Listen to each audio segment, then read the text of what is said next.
आचार्य अष्टावक्र के बारे में आपने सुना होगा, आचार्य अष्टावक्र के बारे में आपने जाना होगा, नहीं तो आज जानते हैं। सुनना खरगोन वालों, समझ रहे हैं? बहुत जल्दी आने वाले, उधर मेरे बेसमेंट उधर ही है।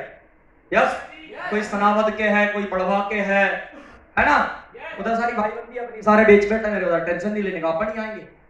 यस, अष्टावक्र एक बार आचार्य बंदी से शास्त्रार्थ करने के लिए निकले। क्यों गए? कब उम्र थी? युवावस्था थी। उस जमाने में आचार्य बंदी से शास्त्रार्थ करने वाले को जल समाधि लेनी पड़ती थी हारने के बाद। जिस राजा की सभा में आचार्य बंदी थे, उस समय राजपाट में शास्त्रों वाले और सब रखे जाते थे, संगीत वाले, वहां पहुंचे। आचार्य अष्टावक्र के पीठ के ऊपर पुगड़ निकला हुआ था। जैसे इस सभा में जाके खड़े हुए, वहां के कुछ मंत्रियों ने, महामंत्रियों ने उनका मजाक उड़ाया। दोस्त, क्या किया? मजाक उड़ाया। क्या उड़ाया? मजाक।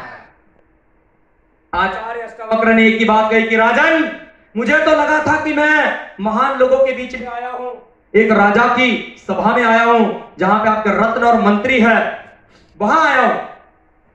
मुझे तो यह समझ नहीं आ रहा है कि आप मुझ पे हंस रहे हो या कुदरत पे हंस रहे हो।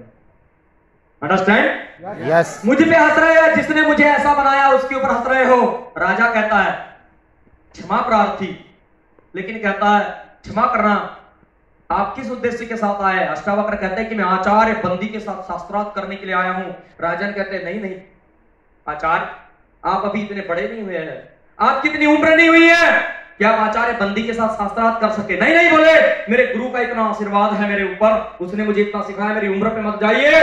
मेरे जीवन का एक ही लक्ष्य है कि मुझे आचार्य बंदी के साथ में शास्त्रार्थ करना है, मेरा एक ही लक्ष्य है, मैं इसी के साथ बड़ा हूं।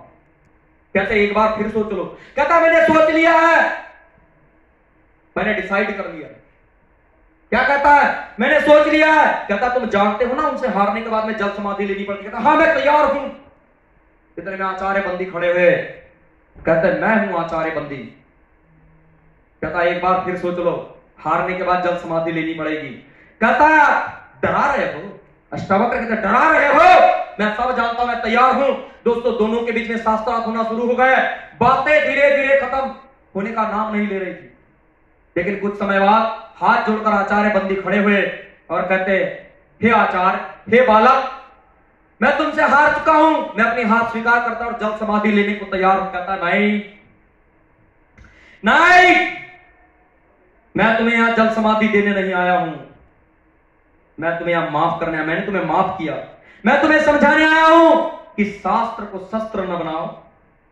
शास्त्र इंसान के विकास के लिए, विनाश के लिए नहीं, लेकिन तुमने शास्त्र को शस्त्र बनाया और लोगों को मारा। मैं तुम्हें माफ करता हूं। कहता है हे बालक, हे आचार्य, आपने तो माफ करके मुझे मौत से भी बड़ी सजा दी है।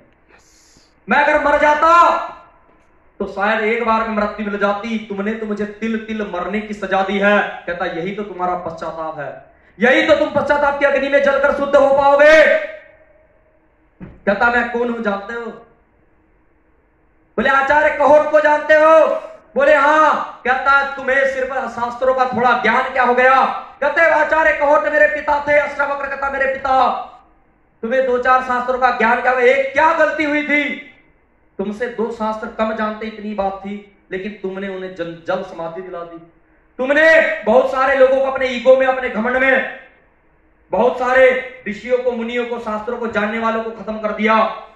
कहता है बताया उसने कि जिसको तुमने जल समाधि दिलाई मैं उसका बेटा हूं। इसे कहते हैं कमिटमेंट, इसे कहते हैं कि स्ट्रॉन्ग रीजन। उसने डिसीजन ले लिया था बचपन में ही, जब अपने पिताजी को शास्त्रों से हारता देख और जल समाधि लेते देखा, उस दिन ड्रीम बना लिया था कि मेरे जीवन का एक ही सपना है कि एक दिन मैं इस आचार्य बंदी को हरा के रख दूंगा, इस आचार्य बंदी को बता दूंगा, पिता के मौत का बदला लूंगा और इसे बताऊंगा कि तुझसे भी बड़ा शास्त्रों को जानने वाला इस दुनिया में पैदा हो सकता है। मैं इसका घमंड चूर चूर कर दूंगा। दोस्तों अगर रीजन इतना बड़ा हो तो दोस्तों कमिटमेंट बड़ी महान हो जाती, कमिटमेंट बहुत बड़ी हो जाती है।